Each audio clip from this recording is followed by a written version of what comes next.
I've generally always seen myself as on the right path, job-wise. But if there was ever a time I'd regretted my choice of career, it was today. Son of a bitch! My screech echoed across Potter's Fields Park, making a cluster of pigeons take flight. I windmilled desperately to avoid face-planting into the deep puddle on the pavement that I'd attempted, and failed, to jump across in my 3-inch heels. My feet skidded out, but I managed to right myself at the last second, and heard the distinct snap of my right heel breaking underneath me, followed by a splash as I stepped heavily into the water, soaking my foot to the ankle. Yup, today I would have traded my years of university and corporate ladder climbing for a nice trainer-wearing shop floor job. Bet I could have made the jump if I hadn't been forced to climb into these ridiculous stilts. I limped out of the puddle, aware that my broken heel and defeated disposition made me resemble the hunchback of Notre Dame. The 50-page report from my briefcase had gone flying across the path. A couple of pages were in the damn puddle, and the rest seemed busy soaking up the wet London grime covering the pavement. I gave them a miserable look. Apparently, I wouldn't just be late for my morning meeting now. I'd also be presenting the clients with waterlogged paperwork. Smashing. You all right there, love? I jolted at the amused masculine voice that sounded right behind me. Yes, I am fantastic, I hissed at whoever thought it was a great idea to do a drive-by mocking. Instead of giving the perpetrator any more of my attention, I tried to limp a step to the side to grab at my fleeing report and managed to stumble on my broken heel and re-soak my foot in the puddle once again.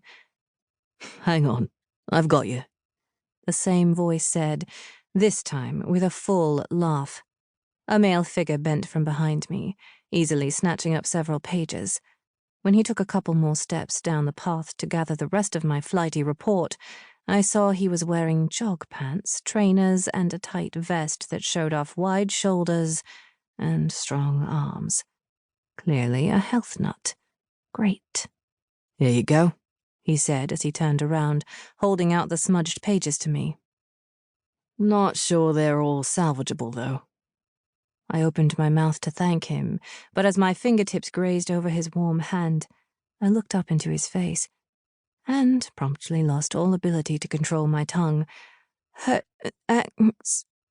was vaguely aware that the noise I'd produced didn't much resemble human speech, but most of my focus was pulled toward his eyes. They were a startling silvery gray, but what captured my attention so completely wasn't the color. It was the warm mirth dancing in them, pulling at me like a magnet.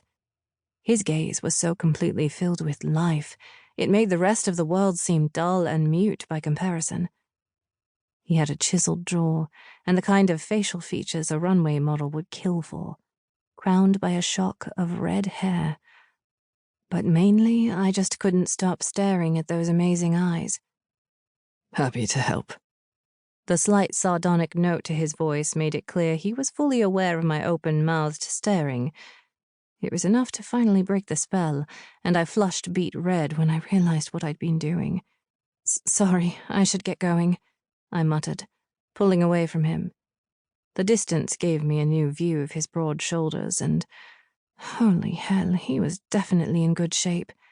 The way those pecs and abs practically strained against his vest. Wow. Men hadn't looked like that when I'd last dated, that's for sure.